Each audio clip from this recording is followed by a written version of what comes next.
Hello दोस्तों, आज हम बात करेंगे कैंसर के पेशेंट्स में किडनी अगर डैमेज हो जाए तो उसे कैसे मैनेज करते हैं। कैंसर के पेशेंट्स में मल्टीपल ऑर्गन्स धीरे धीरे करके फेल होते हैं और कैंसर के पेशेंट्स में कंडीशन बिगड़ने का या पेशेंट की जल्दी जान जाने का ये इंपॉर्टेंट कारण होता है। कैंसर के पेशेंट में कैंसर के फैलने की वजह से जान जाने के बदले मल्टीपल ऑर्गन्स के फेलियर की वजह से अक्सर जान जल्दी चली जाती है लोगों की। इसलिए किडनी फेलियर के बारे में आज हम डिस्कस करेंगे कि इसको कैसे मैनेज करते हैं और क्या इसमें इंपॉर्टेंट डिफरेंसेस हैं रेगुलर पेशेंट के कंपैरिजन में, क्या क्या इंपॉर्टेंट चीज़ों पर आपको ध्यान देना चाहिए। टॉपिक पर जाने से पहले जो लोग हमारे चैनल पर नए हैं उन्हें रिक्वेस्ट करूँगा कि चैनल को सब्सक्राइब करें, वीडियोस को लाइक करें, शेयर करें, फॉलो करें, कमेंट करें, पूरा देखें। टॉपिक इंपॉर्टेंट है इसलिए एंड तक देखिएगा। चलिए शुरू करते हैं इंपॉर्टेंट वीडियो।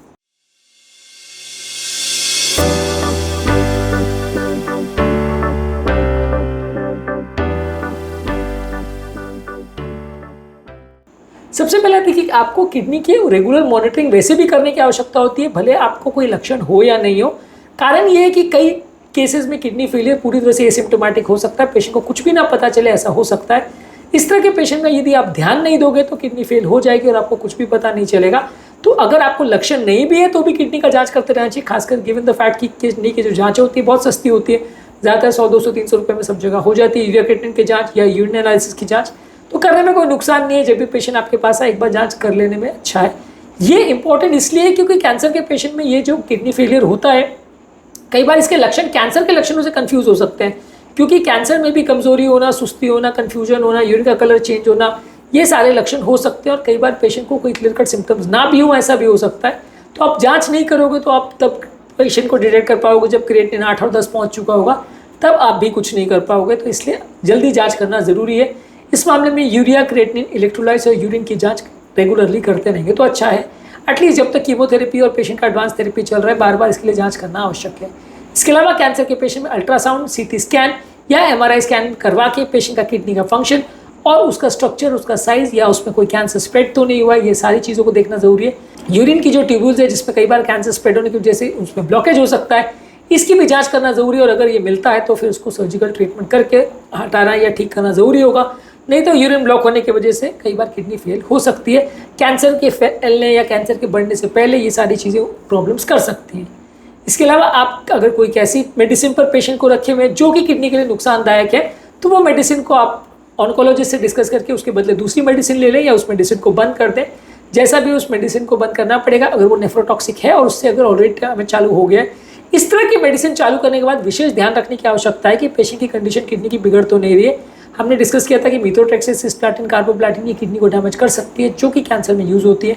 अगर ये दवाइयाँ पेशेंट को चालू है तो आपको किडनी को बार बार चेक करने की आवश्यकता है कि कुछ बिगड़ तो नहीं रहा, और यदि बिगड़ रहा है तो टाइमली ट्रीटमेंट करने की आवश्यकता हो सकती है। इसके अलावा यदि किसी व्यक्ति को अगर किडनी फेलियर की वजह से कुछ लक्षण हो रहे हैं या कुछ कॉम्प्लिकेशन हो रहा है, खासकर यूरिन में कोई चेंजेस हो रहे हैं, तो उसको विशेष ध्यान देने की ज़रूरत है। यदि किडनी पेशेंट को कोई प्रॉब्लम हो रही है किडनी का, तो उसके लिए आपको सपोर्टिव थेरेपी देना पड़ेगा। मान लीजिए बीपी ज़्यादा है तो उसके लिए थेरेपी देना है, यूरिन कम हो रहा है तो उसके लिए थेरेपी देना है, किडनी का हाइड्रेशन, न्यूट्रिशन मेंटेन करना है। किडनी के पेशेंट में बॉडी का हाइड्रेशन एक इंपॉर्टेंट कंसर्न होता है। शरीर में 2 से 3 लीटर पानी जाते रहना चाहिए। अगर पेशेंट को वॉल्यूम स्टेटस बहुत ज़्यादा हो गया है तो आपको पानी कम देना है, वॉल्यूम स्टेटस अगर कम है तो पानी ज़्यादा देना है। इसको आपको मैनेज करना पड़ता है किडनी पेशेंट में।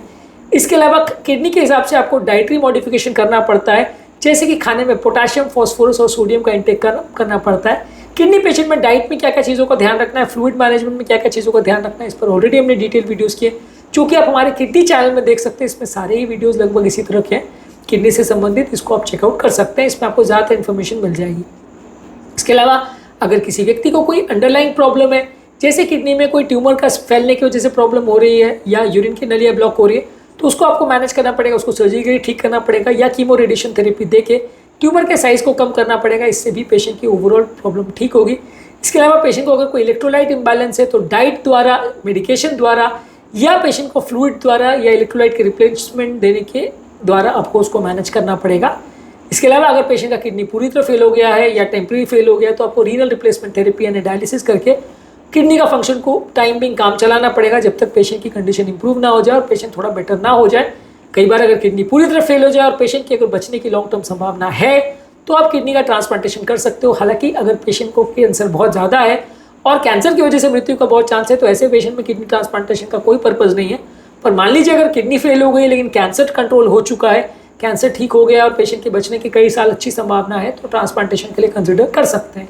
ज़्यादातर इस तरह के केसेस में kidney specialist, cancer specialist, intensivist physician सबको मिलकर काम करना पड़ता है, तभी कैंसर को बेटर वे में मैनेज कर सकते हैं, तभी उससे रिलेटेड किडनी डैमेज को बेटर वे में मैनेज कर सकते हैं। इस तरह के पेशेंट्स में आपको किडनी के डैमेज के लक्षण, उसके प्रॉब्लम्स, उसको मैनेज करना, उसको डायग्नोज करना, उसको ट्रीट करना, ये सारे ट्रीटमेंट प्लान्स और उसके इश्यूज़ के बारे में पेशेंट और उसके रिलेटिव्स को प्रॉपर एजुकेट करना आवश्यक है, क्योंकि इस तरह के पेशेंट में प्रॉपर एजुकेशन से बीमारी को बेटर वे में मैनेज और कंट्रोल किया जा सकता है और पेशेंट की प्रॉब्लम को ठीक किया जा सकता है। जब भी पेशेंट को, अगर आप खासकर किडनी का प्रॉब्लम, अगर आप कोई थेरेपी दे रहे हो तो सारी चीज़ों की आपको रिस्क बेनिफिट देखने की जरूरत है कि जो थेरेपी दे रहे हो उसका फ़ायदा क्या है, नुकसान क्या है, पेशेंट को आगे क्या होने वाला है और कैसे उसको मैनेज करेंगे। ओवरऑल एक इंडिविजुअलाइज केयर आपको देना पड़ेगा, जिसमें पेशेंट को कौन से टाइप का कैंसर है, किडनी ऑलरेडी क्या स्टेटस में है, जो दवाइयाँ दे रहे हैं उसकी इफेक्ट क्या है, साइड इफेक्ट क्या है, सबके हिसाब से एक पेशेंट स्पेसिफिक आपको थेरेपी देना पड़ेगा। एक स्टैंडर्ड थेरेपी एक स्टैंडर्ड कैंसर में सब पेशेंट को दी जा सकती है, ऐसा नहीं होता है। अलग अलग पेशेंट में पेशेंट की कंडीशन के हिसाब से आपको थेरेपी को एडजस्ट करना पड़ता है। पेशेंट के अगर कंडीशन चेंज भी होती है तो बाद में भी आपको थेरेपी को हर लेवल पर चेंज करते रहना पड़ता है, क्योंकि इस तरह के पेशेंट में इंडिविजुअलाइज अप्रोच करना पड़ता है। हर तरह का कैंसर सेम बिहेव नहीं करता, हर तरह का पेशेंट भी सेम तरह से बिहेव नहीं करता। आज के टॉपिक में हमने बात करी कि यदि किसी व्यक्ति को कैंसर है और किडनी का अगर डैमेज हुआ है तो क्या क्या चीज़ें उसको आ सकती है, क्या तरह से आप उसको मैनेज कर सकते हो, क्या क्या चीज़ों का विशेष ध्यान रखने की ज़रूरत है। इसके अलावा किडनी के मैनेजमेंट पर और किडनी के लक्षणों पर और किडनी के इश्यूज़ पर हमने ऑलरेडी बहुत सारे वीडियोस किए। इसका हमारा किडनी का चैनल ही पूरा है जिसमें किडनी के अलग अलग इश्यूज़ को हमने एड्रेस किया। उन सारे वीडियोज़ को आप चेकआउट कर सकते हैं, तो सारे डाउट्स आपके क्लियर हो जाएंगे। उम्मीद करूँगा कि आज के टॉपिक में कुछ नई बातें जानने को मिली होगी। जो लोग हमारे चैनल पर नए हैं उन्हें रिक्वेस्ट करूँगा कि चैनल को सब्सक्राइब करें, वीडियोज़ को लाइक करें, शेयर करें, फॉलो करें, कमेंट करें पूरा।